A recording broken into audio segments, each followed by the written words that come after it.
perusahaan yang bergerak di bidang teknologi yang mengolaborasikan hubungan antara pencari kerja dan perusahaan, di mana fitur-fitur unggulan Job2Go adalah yang pertama, registrasi cepat hanya 3 menit, kedua, pengguna dapat mencari pekerjaan di sekitar lokasi yang diinginkan, ketiga, sambil menunggu proses verifikasi profil, pengguna dapat menambah kemampuan dan ilmu pengetahuan seputar dunia kerja di Job2Go Academy. Dan untuk informasi lebih lanjut, Anda dapat mengikuti kami di Instagram, yaitu @job2goid untuk info-info dan tips seputar dunia kerja. Oke, baik. Kita udah kenalan nih sama Job2Go dan Job2Go Festival. Mungkin kita lanjut aja langsung dengan pemaparan materi dari Mbak Madina. Oke, baik. Silahkan Mbak Madina.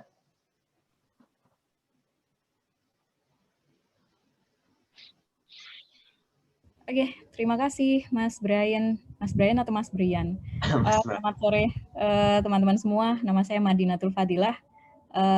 Saya founder dan managing director dari AGS Madinah. Ini pasti tentunya teman-teman di rumah lagi weekend ya semua. Tapi kita tetap, insya Allah tetap aktif, tetap bisa. Oh ini ada Pak Kur. Selamat datang Pak Kur. Baik. Nanti kita mungkin mekanismenya agak mengalir ya Mas Brian ya, kayak tadi yang kita sudah sampaikan juga. Siap. Ini nanti saya share ke tempat Mas Brian atau saya langsung paparan aja dari sini, tapi karena kayaknya saya nggak bisa ini ya, screen sharing.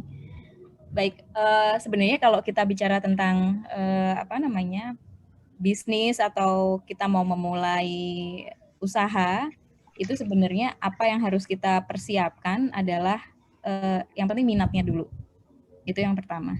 Minat, modal, waktu, SDM, SDA, market itu ya sambil jalan. Tapi sebenarnya kelima hal itu sebenarnya jadi pertimbangan utama. Ketika kita sudah ketemu passion, jangan lupa juga kita harus sudah memastikan bahwa marketnya memang ada. Karena kalau enggak, percuma aja produk atau jasa yang kita hasilkan juga akan sia-sia. Kemudian modal yang pasti. Modal bisa dari diri kita sendiri atau mungkin patungan dengan teman-teman yang lain, atau memang sudah dipersiapkan oleh suppliernya misalnya, atau kayak dropshipper dan sebagainya.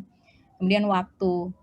Apakah waktu kita ini memang memungkinkan untuk mengelola bisnis yang mau kita geluti sesuai dengan minat atau passion kita.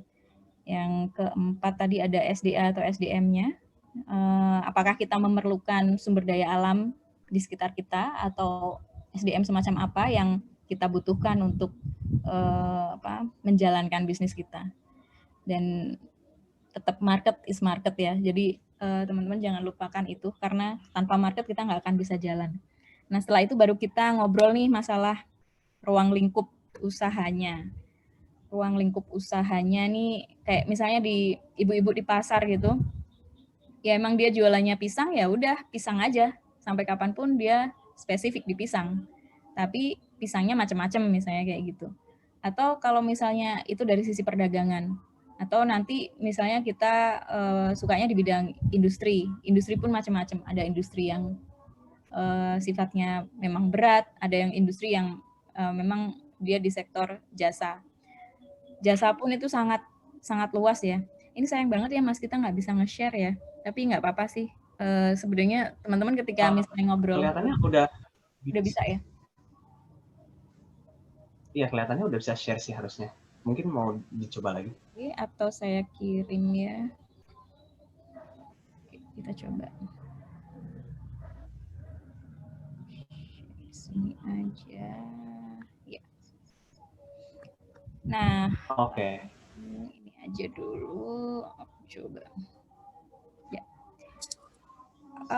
Simpelnya kayak gini. Jadi kalau kita misalnya ngelihat kayak di Pasar Apung ya, ini gambaran kita Pasar Apung, karena beberapa waktu yang lalu saya barusan dari Banjar, jadi saya terinspirasi sekali ketika diminta untuk bicara tentang jenis usaha apa ya, mulai aja dulu kayak tagline-nya salah satu ini ya, startup kita yang sudah jadi unicorn atau udah decacorn bahkan.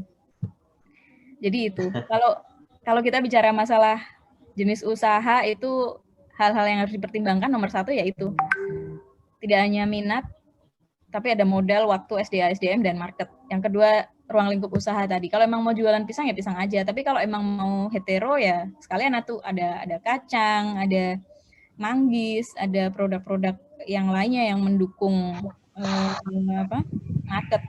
Kemudian kita juga harus mempertimbangkan pihak-pihak yang terlibat itu siapa aja, internalnya kita siapa. Misalnya kita usaha warung nih, yang terlibat siapa aja. Oh, kita cuma butuh keluarga karena keluarga kita bisa masak, terus kita punya anak-anak banyak misalnya kan.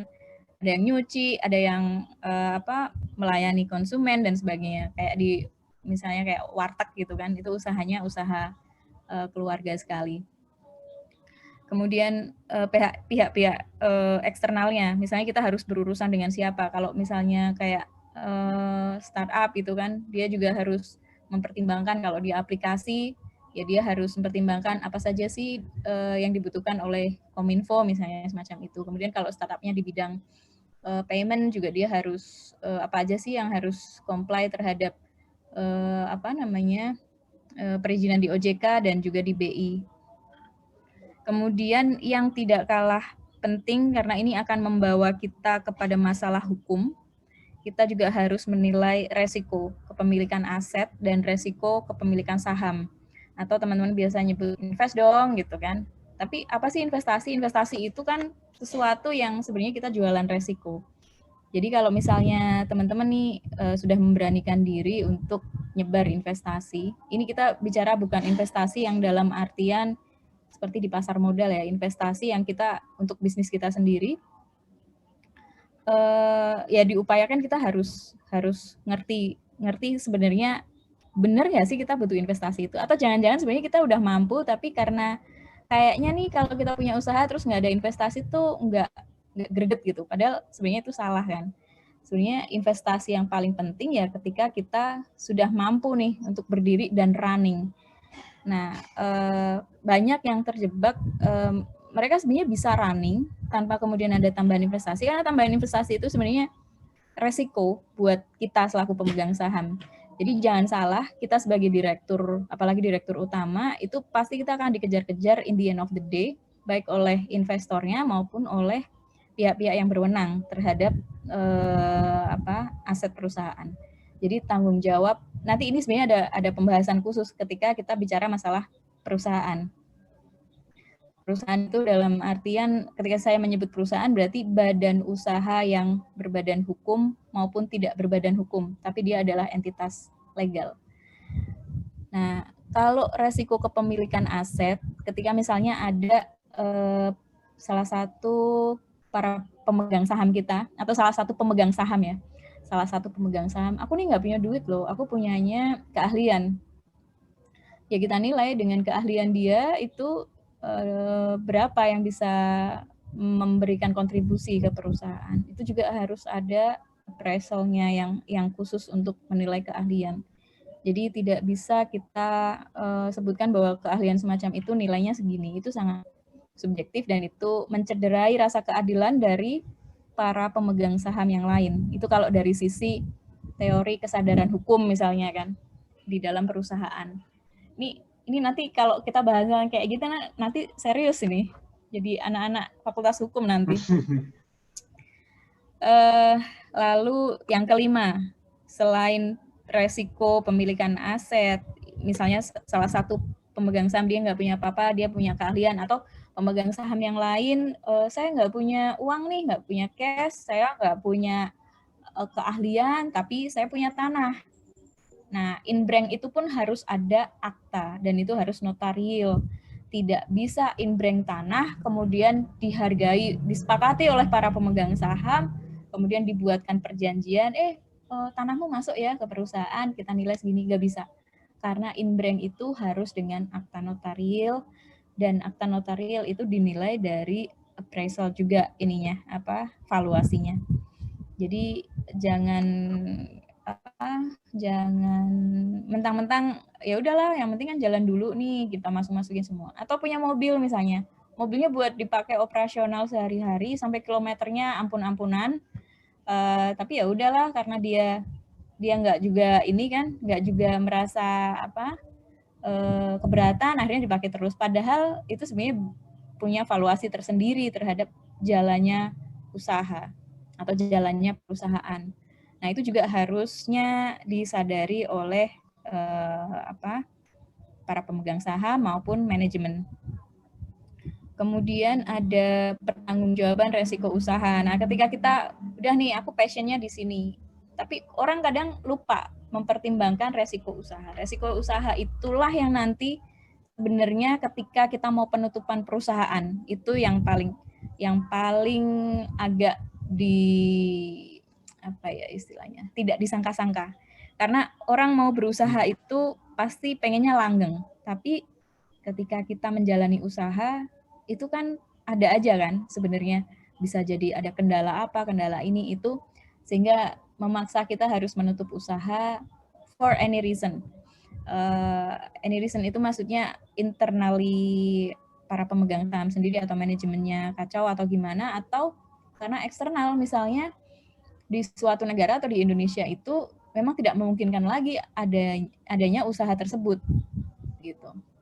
Itu juga harus dipertimbangkan. Jadi dan ini misalnya ketika misalnya faktornya eksternal dan itu dari pemerintah, orang juga tidak serta-merta bisa menyatakan kepada pihak ketiga bahwa saat ini karena saya tidak dimungkinkan untuk adanya usaha ini, maka saya menutup usaha semacam ini, kemudian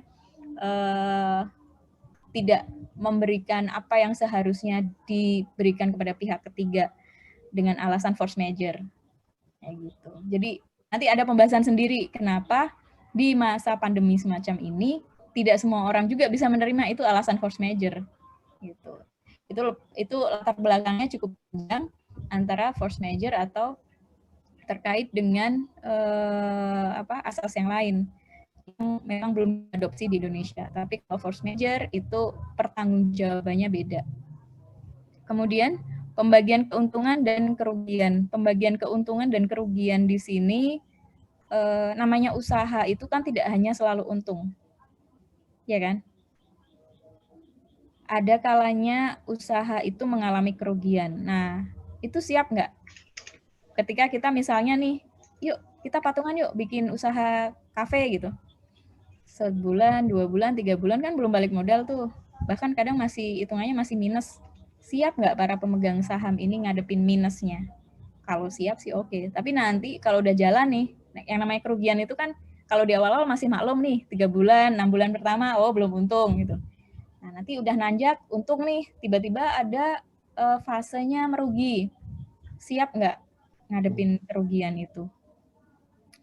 Jadi pembagian keuntungan dan kerugian itu juga harusnya jadi awareness para pemegang saham atau para pelaku bisnis ketika mau memulai usaha atau menjalankan usaha. Kalau udah terlanjur menjalankan usaha. Jadi misalnya kita sekarang udah punya usaha online apa gitu kan.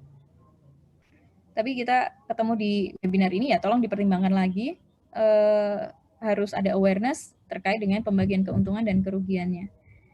Itu. Kemudian peraturan perundang-undangan terkait. Jadi kalau misalnya kita punya bisnis di bidang tambak, maka kita juga harus comply terhadap peraturan-peraturan yang berhubungan dengan pertambakan atau perikanan atau sektor-sektor yang berhubungan dengan perikanan dan kelautan. Kemudian kalau misalnya itu startup digital di bidang payment juga demikian, sama harus aware dengan peraturan perundang-undangan. Memang agak jelimet, tapi itulah aturan main yang memang harus kita penuhi. Misalnya kayak perusahaan yang berhubungan dengan ekspor, mau nggak mau kan dia juga harus ngeh ya, apa sih yang harus dipenuhi ketika mau mengekspor barang, atau dia importir juga demikian. Nah, sekecil apapun, termasuk misalnya dia punya UD, usaha dagang, misalnya usaha dagang Haji Arif atau usaha dagang Pak Brian gitu kan, itu juga semacam itu, karena meskipun dia perorangan, tapi secara entitas itu dianggap dia harus memenuhi perizinan. Meskipun kuasi ya, kalau kita bicara masalah UD atau usaha perorangan itu, kita nggak bisa mengkategorikan dia sebagai badan usaha berbadan hukum, tapi harus comply dengan peraturan sektoralnya maupun peraturan daerahnya. Misalnya di daerah tertentu usaha tani gitu di dinas pertanian ya emang harus dipenuhi kayak gitu, ya harus dipenuhi meskipun dia usaha perorangan, petani perorangan misalnya kayak gitu. Itu kalau kita bicara tentang jenis usaha. Jadi hal-hal yang perlu diperhatikan itu. Nanti kita nge-floor, kemudian nah, tadi saya nyebut nih kalau badan usaha itu ada yang berbadan hukum, ada yang tidak berbadan hukum. Badan usaha berbadan hukum itu ada jenisnya yang sering kita sebut itu PT. Kenapa PT? Karena PT itu kekayaannya terpisahkan dari para pemegang sahamnya.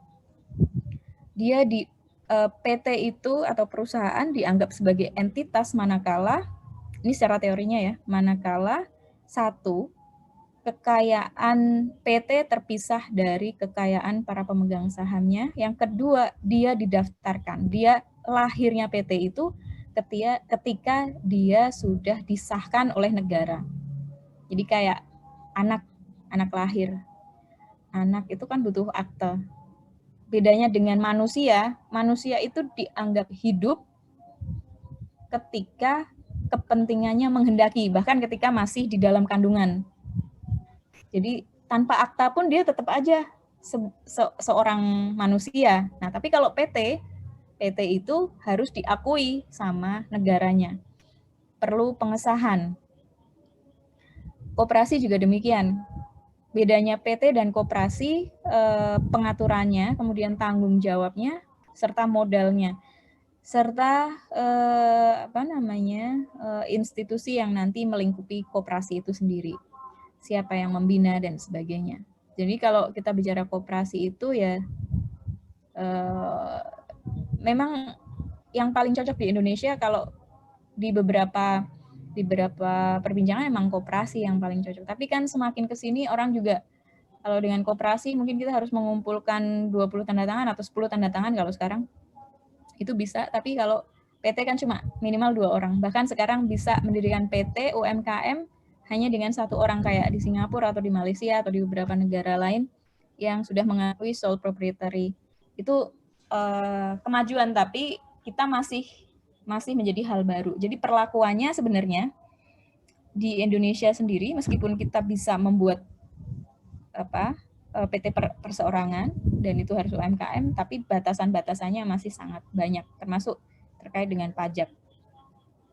Kemudian ada teman-teman yang sudah punya usaha atau sudah menjalankan usaha juga tidak perlu ragu-ragu. Misalnya aku kayaknya nggak mau ribet deh ngurusin PT, ngurusin koperasi gitu. Ada jenis usaha yang lain, jenis badan usaha yang lain yang tidak berbadan hukum. Artinya kekayaan perusahaan itu baik untung maupun ruginya itu mengikat sampai pada individu-individu sekutunya. Misalnya kayak firma, CV, persekutuan perdata.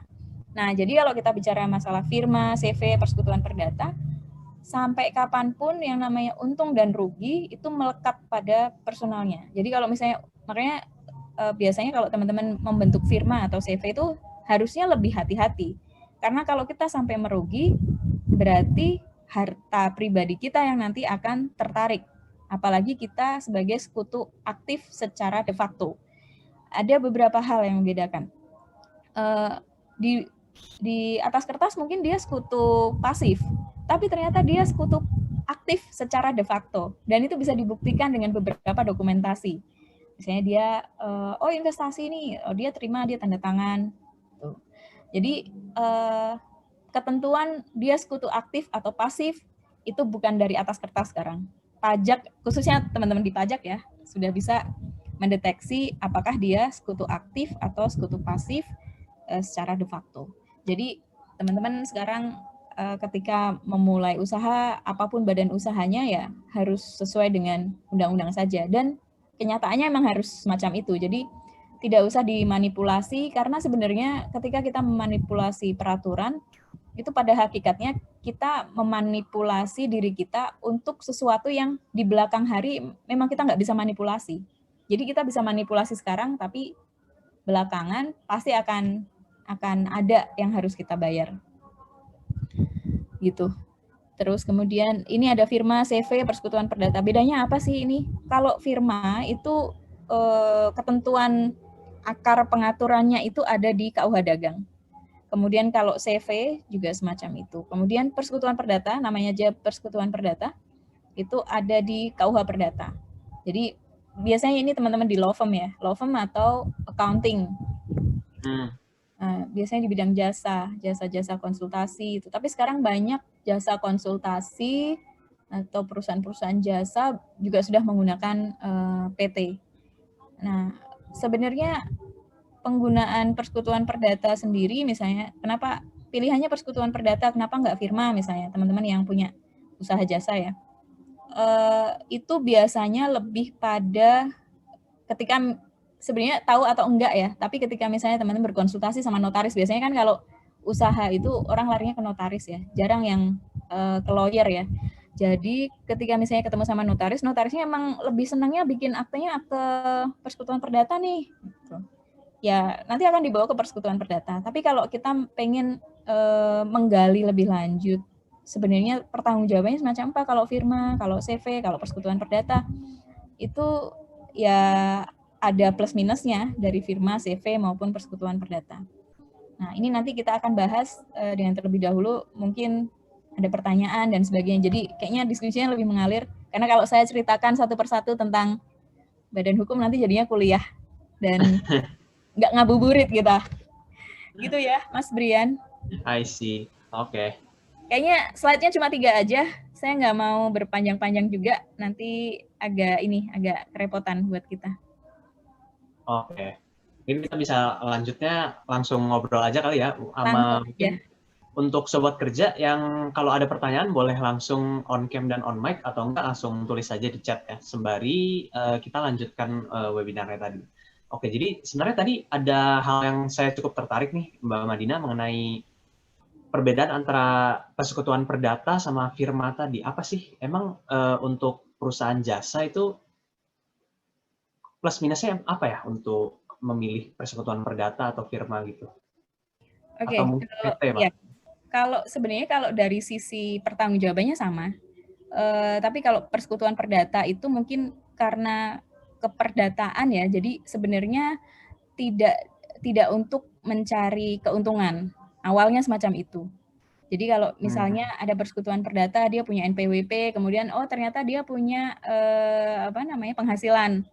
Nah, itu aja sih dari situ. Tapi dari sisi dagang, harusnya bisnis, harusnya sih membentuknya adalah firma. Tapi masih banyak saat ini law firm itu yang menggunakan persekutuan perdata juga.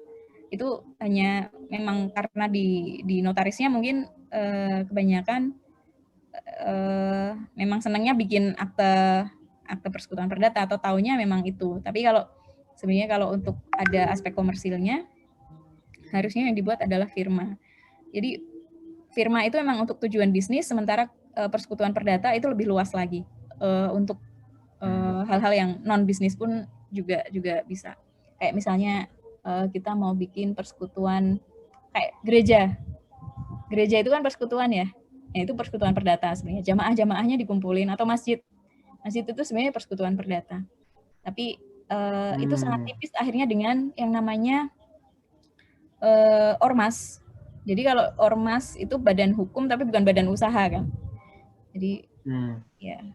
Nah, tadi kan kita awalannya badan usaha yang kita split jadi 2. Tapi kalau kita mengawalinya dari badan hukum itu ada beberapa jenis, ada yang non badan usaha dan non badan usaha maupun yang badan usaha. Kayak misalnya ada yayasan dan sebagainya. Tapi yayasan pun sekarang kuasi juga, dia juga bisa punya tangan-tangan yang untuk melakukan komersil. Nah, itu pertanggungjawabannya juga debatable kan sekarang. Gitu. Yang pasti-pasti itu aja sih, yang PT, koperasi gitu kan, yang firma, CV sebenarnya itu. Tapi kalau persekutuan perdata juga masih dalam prakteknya masih ada, ya kita masukkan ke dalam badan usaha non badan hukum. Gitu, Mas Brian. I see. Namun kalau begitu untuk persekutuan perdata, misalkan kan tadinya tidak ditujukan untuk bisnis kan ya? Ya. Itu treatment kalau misalkan mereka bikin profit gitu? Apakah ada perbedaan treatmentnya dengan firma? Ya, diatur secara khusus biasanya karena sifatnya bukan kayak PT gitu kan, tapi para sekutunya harus mengatur mekanisme pembagian keuntungan, kapan, kemudian berapanya, marginnya seberapa, kemudian si ini dapat apa, karena apa, itu harus aturan main internal merekanya harus kuat juga, sama kayak di firma. Jadi sudah disepakati dari awal, dan kewenangan dari sekutu aktif sejauh mana, kewenangan dari sekutu pasif sejauh mana. Dan apa yang tidak boleh dilakukan oleh sekutu pasif, apa yang tidak boleh dilakukan oleh sekutu aktifnya. Itu sih Mas. Sebenarnya hampir sama itu tiga entitas itu. Cuma kalau CV mungkin kebanyakan yang berhubungan dengan dagang, dengan produk ya. Tapi kalau yang firma itu lebih banyak jasa. Iya. I see. Oke, kita ada sobat kerja nih satu yang lagi raise hand nih, Mas Muhammad Alwi. Mungkin ingin bertanya langsung kah? Boleh silahkan di unmute.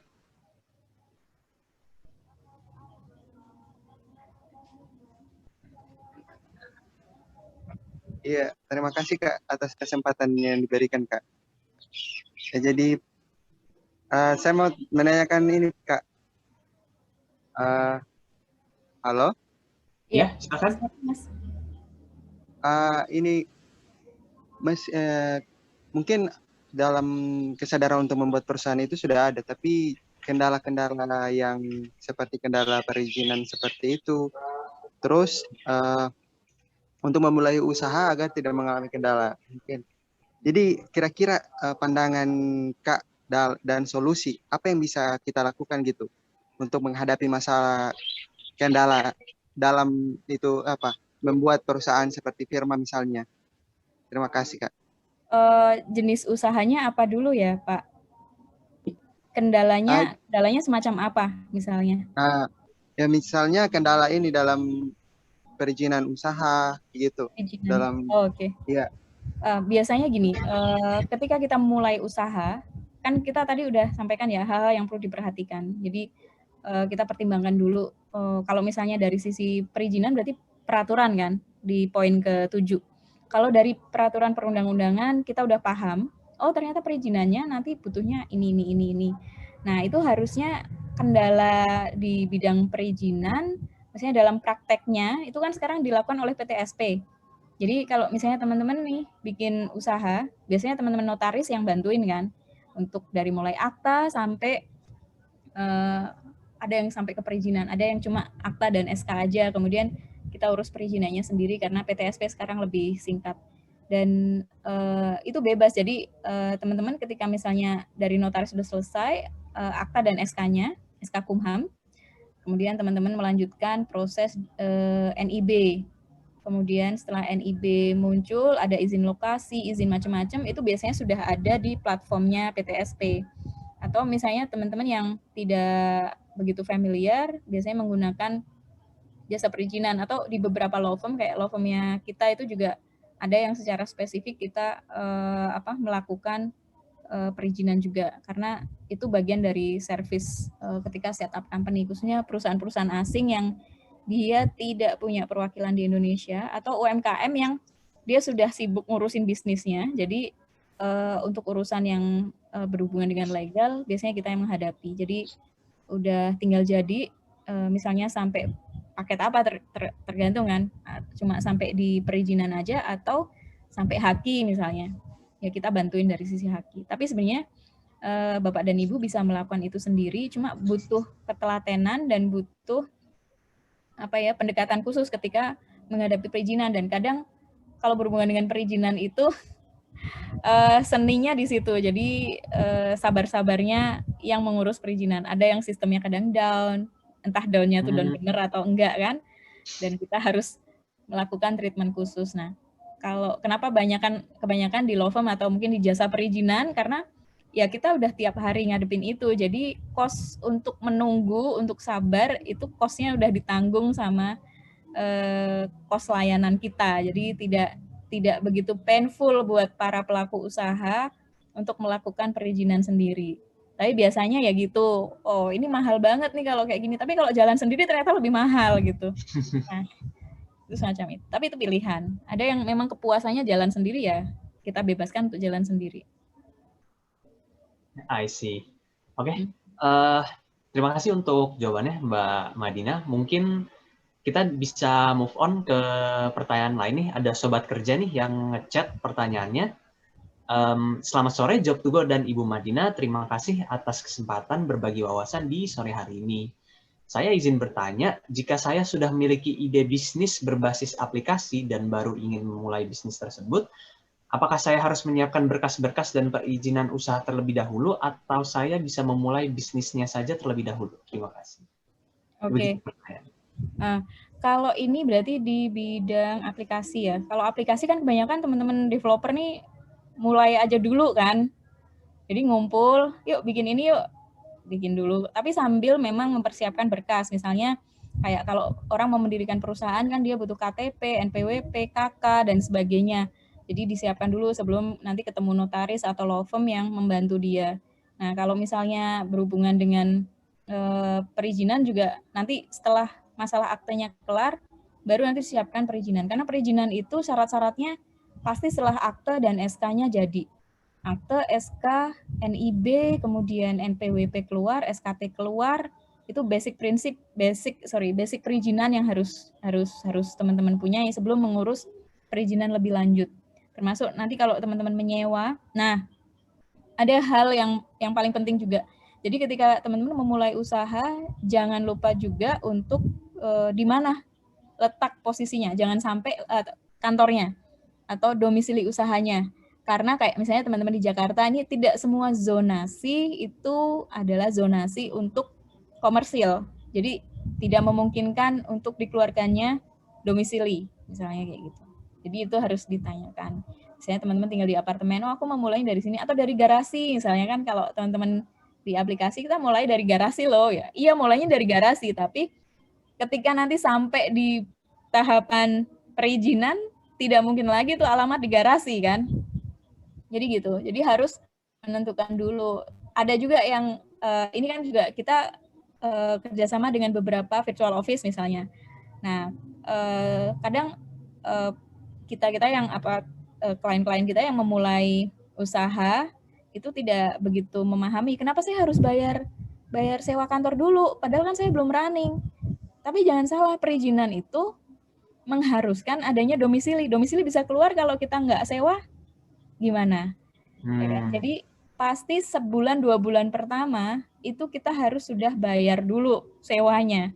Makanya tadi terkait dengan modal itu sangat penting. Jadi jangan sampai kaget nanti, mulai aja dulu. Tapi ternyata ketika mau ngurus perizinan, ada mensyaratkan domisili. Domisili hanya keluar ketika sewa dibayar atau sewa kantornya udah ada. Meskipun itu virtual office tahunnya 6 juta misalnya katakanlah, ya udah dan virtual office itu ketentuannya misalnya kontraknya minimal 1 tahun. Kemudian KTP-nya harus KTP DKI, KTP pemegang sahamnya atau salah satu direktur utamanya harus DKI. Itu kan juga ada perdanya yang mengatur tentang itu. Jadi teman-teman tidak bisa serta-merta, oh ya udahlah bikin usaha itu gampang. Kemudian yang satu KTP-nya Semarang, yang satu KTP-nya Pekanbaru, yang satu KTP-nya dari Sulawesi atau dari Timur, itu kan. Kemudian setup company, dan in the end, karena modalnya nggak begitu besar, dia mau cari virtual office. Nah, virtual office paling oke-oke aja, nggak masalah. Mereka akan melayani, pasti, nggak akan menolak konsumen. Tapi dari tahap perizinan, ketika teman-teman tidak mengetahui bahwa ketika mau mengeluarkan domisili itu harus salah satu pemegang saham atau direkturnya harus orang Jakarta, ya agak susah. Akhirnya harus ganti akta misalnya. Ganti akta uang lagi kan. Ganti akta, SK-nya juga harus berubah. Dan harus ada bukti setoran saham. Gitu. Jadi untuk perubahan akte pun harus ada bukti setoran saham. Jadi teman-teman juga harus mempersiapkan bahwa saat ini ketika teman-teman setup company, tuh make sure bahwa ketika misalnya sudah ada SK-nya, teman-teman harus sesegera mungkin untuk memproses NIB dan sebagainya. Itu kalau mungkin di kami di law firm udah biasa 10 hari udah jadi misalnya kayak gitu kan. Dari akta sampai NIB keluar sampai SKT pajak gitu kan udah selesai, teman-teman bisa langsung buka rekening, teman-teman bisa langsung store sahamnya. Nah, kalau misalnya di jalan ada apa-apa, oh ternyata pemegang sahamnya nih nggak ada yang orang apa DKI dan kita nggak bisa proses perizinan selanjutnya. Nah, itu kan sudah ada solusinya karena sudah ada konsultasi terlebih dahulu dengan kita yang sudah biasa menghandle itu. I see. Oke. Baik, terima kasih atas jawabannya Mbak Madina. Untuk sobat kerja yang lain, bila ada pertanyaan lebih lanjut atau bila ada follow-up question, juga boleh langsung ditanya atau ngomong aja di chat. Oke, mungkin saya ingin bertanya sih, tadi Mbak Madina tuh mention kalau di masa pandemi ini, bisnis tuh yang oke itu dibuka yang bisa di market secara digital ya, atau mungkin salah satunya yang populer itu dropshipping maybe. Nah, untuk dropshipping sendiri tuh apakah perlu perizinan gitu atau dijalanin dulu aja nggak apa-apa? Kalau dropshippingnya itu sudah dijalankan oleh sebuah entitas atau kelompok, baik itu berbadan hukum atau tidak berbadan hukum, ya sebaiknya sudah harus berbadan hukum saja. Jadi tidak usah khawatir. Tapi kalau baru mulai perorangan pun sebenarnya tidak masalah perseorangan gitu ya. Karena kan itu terkait dengan modal sih sebenarnya. Jadi ya teman-teman, tapi kalau perseorangan ya tidak bisa mencapai the next level misalnya, karena misalnya kayak platformnya Job to Go tuh ada yang mengharuskan dia harus entitas gitu kan, jadi nggak bisa masuk Job to Go dong kalau kayak gitu kan. Atau misalnya ada yang mensyaratkan, oh dia harus perusahaan nih untuk dapat orderan semacam ini. Jadi kadang hal-hal semacam itu tergantung dari situasi, sejauh mana dia akan mengakuisisi marketnya. Kalau memang dia dropshipper yang sifatnya ya udahlah door to door doang dan tidak begitu banyak dan konsumennya juga konsumen personal misalnya kayak gitu kan, saya pikir tidak mengharuskan semacam itu. Tapi kalau memang model bisnis atau marketnya memang sudah saatnya untuk dibuat perusahaan, ya no other choice, go ahead, harus bikin gitu. Tapi persiapkan seprofesional mungkin. Jadi jangan sampai nih udah bikin PT tapi manajemen kantongnya kantong personal gitu kan. Tuh, jadi pertanggungjawabannya ke para pemegang saham maupun pengambilan keputusan modelnya adalah model personal. Gitu. I see. Sama mungkin kalau mau dilanjut, misalkan kita mau buka bisnis di kala pandemi gitu. Cuman bisnis skala pandemi sih yang aku sendiri sering lihat itu lebih ke bisnis makanan yang online delivery gitu sih. Nah, itu kalau bisnis semacam itu bentuk usahanya paling optimal apa ya? Kalau itu tadi, kalau volumenya tidak begitu banyak dan daripada ngurusin kita harus bikin perusahaan gitu ya.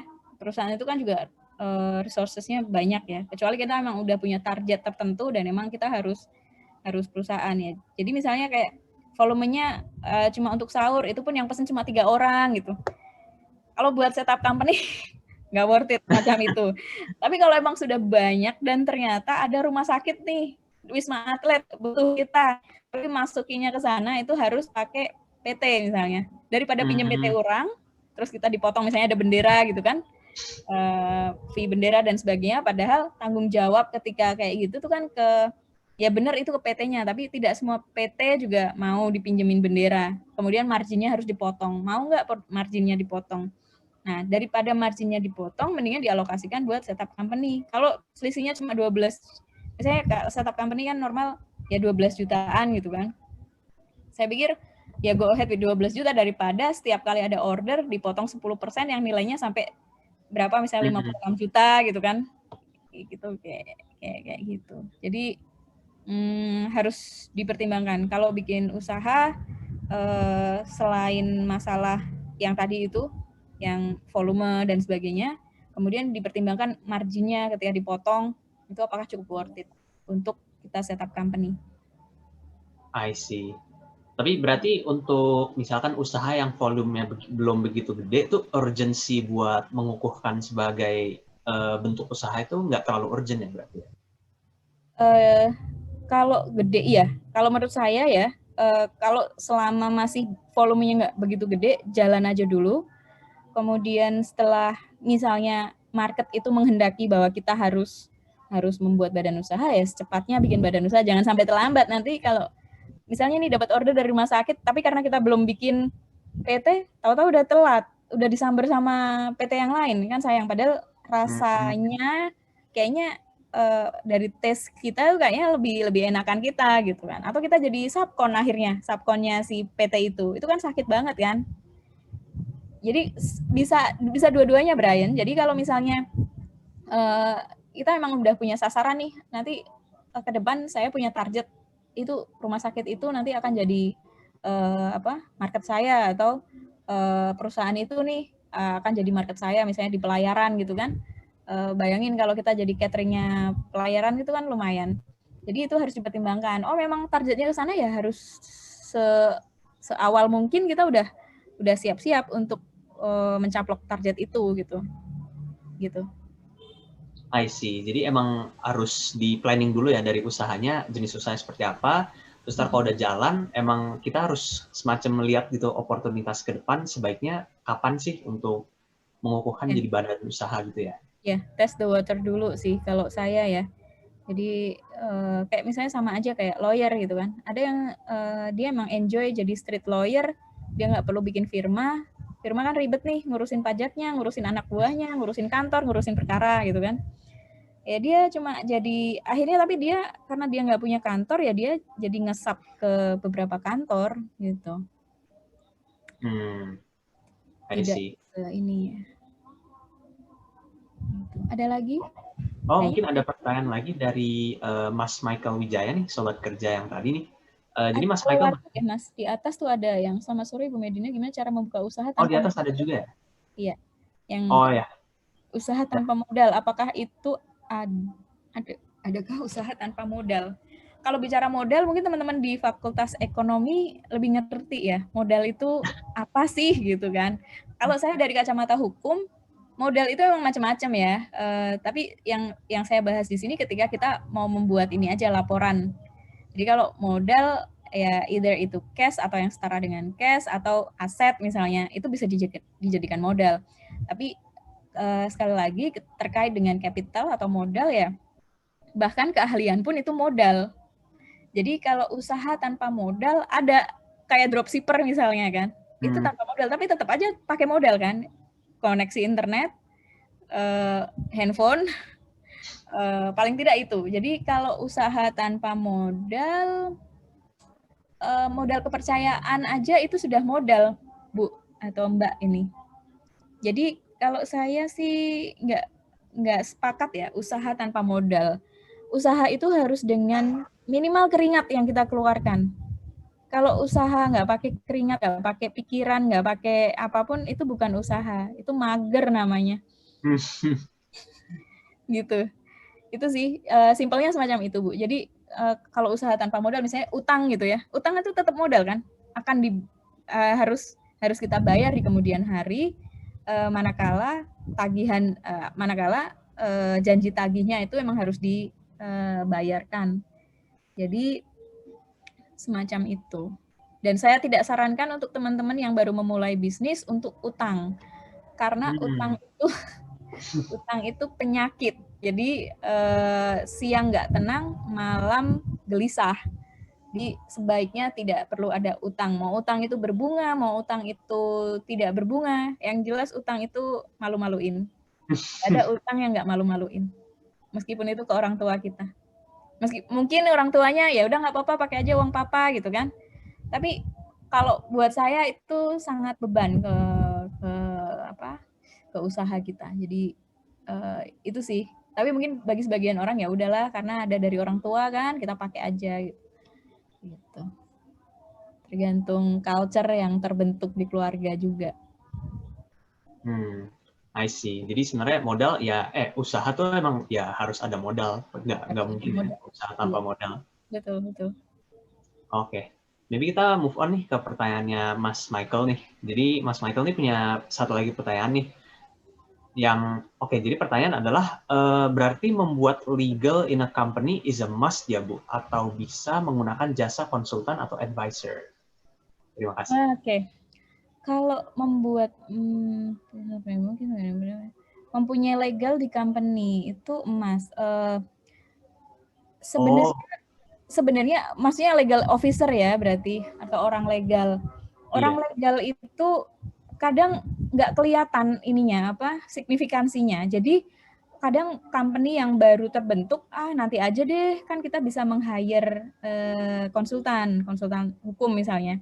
Bisa aja semacam itu, tapi tergantung kalau legalnya misalnya fresh graduate dan dia belum punya pengalaman, ya sama aja nanti dia juga akan meraba-meraba dulu. Itu jadi akhirnya jadi buat perusahaan agak riskan. Tapi kalau emang dia meng-hire-nya di level-level yang sudah pengalaman middle misalnya, tapi emang harganya cukup mahal mungkin untuk startup kan.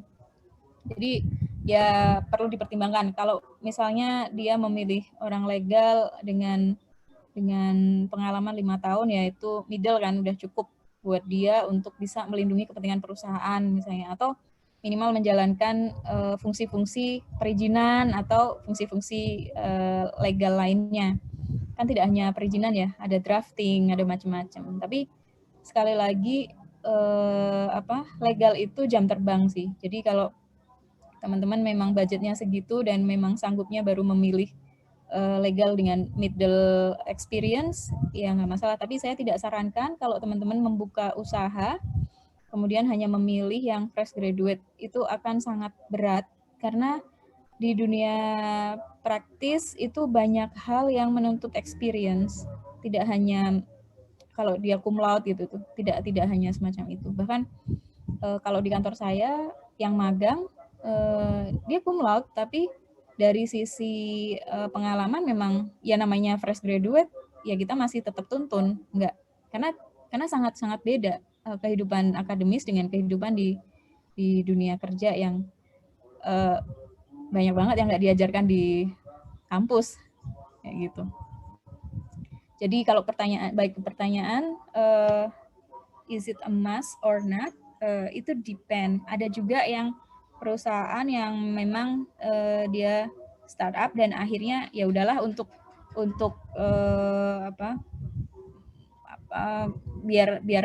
biar roda organisasinya juga tetap berjalan, dia akhirnya meng-hire kantor konsultan hukum misalnya kayak gitu, sehingga painfulness untuk dia punya legal internal yang kita nggak tahu dia experience-nya seperti apa, itu bisa tercover dari teman-teman yang ada di law firm atau konsultan hukum.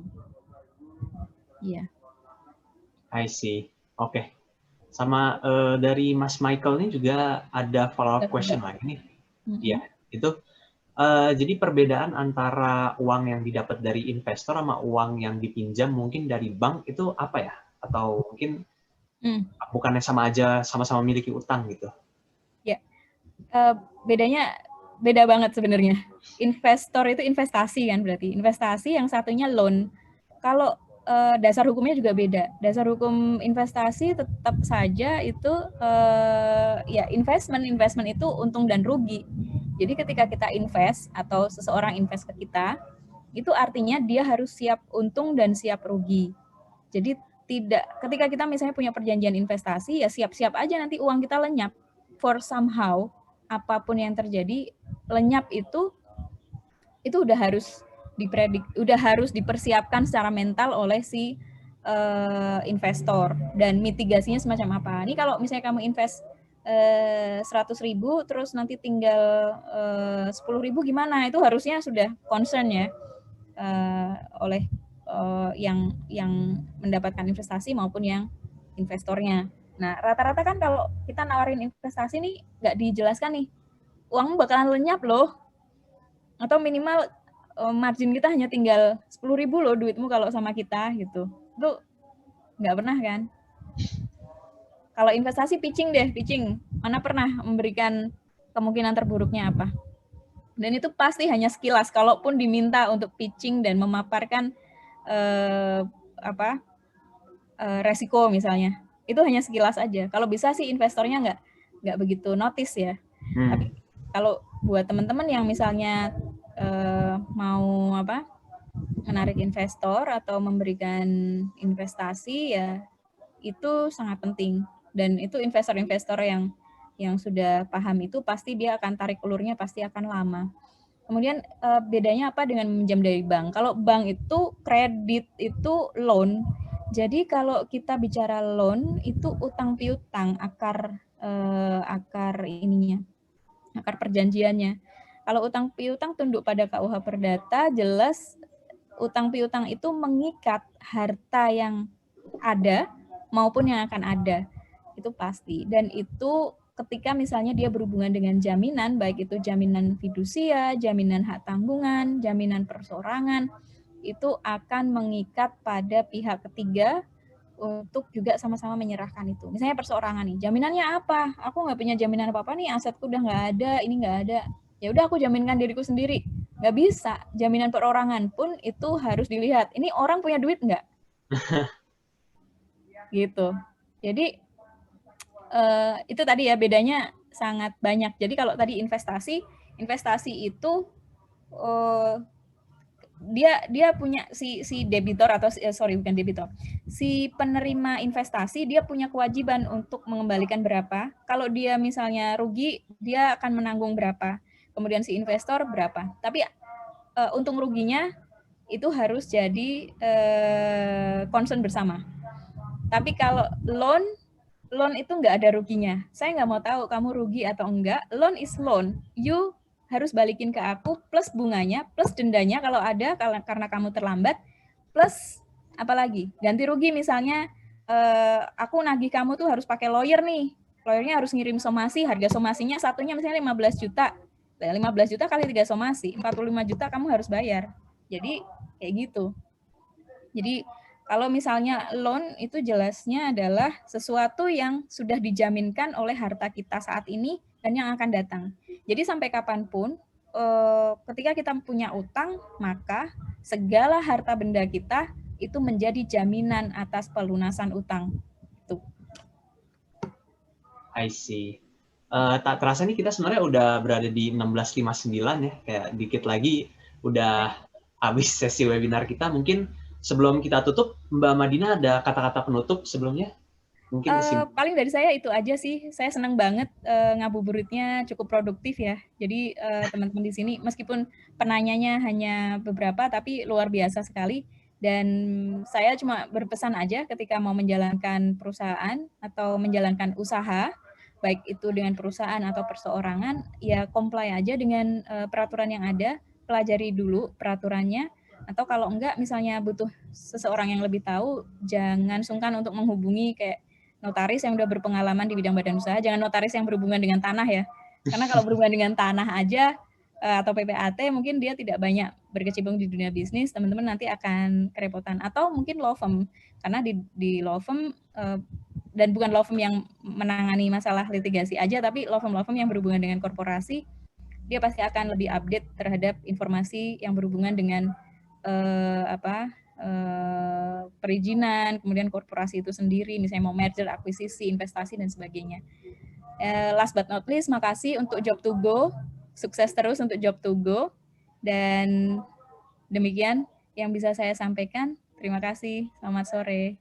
Baik, terima kasih banyak Mbak Madina atas sesi webinarnya hari ini yang insightful sekali mengenai seputar hukum, bisnis juga, dan rekomendasi-rekomendasi ternyata penting juga ya kapan untuk menentukan nih untuk mengukuhkan jadi usaha nih di jalannya bisnis, sama pentingnya juga planning bisnis, jalani aja usaha dulu. Oke, baik, terima kasih juga kepada sobat kerja yang sudah hadir dan terutama kepada sobat kerja yang sudah bertanya, membuat sesi diskusi hari ini lebih insightful ya bagi kita semua. Oke, baik, mungkin untuk dari kami sampai di situ saja kita sudah mencapai penghujung acara di sini. Saya Brian Senopati dari Job2Go sebagai moderator hari ini berpamit kepada sobat kerja dan juga pada Mbak Madina. Terima kasih banyak telah hadir dalam webinar hari ini. Sampai jumpa di webinar selanjutnya. Terima kasih. Terima kasih Mas Brian, teman-teman.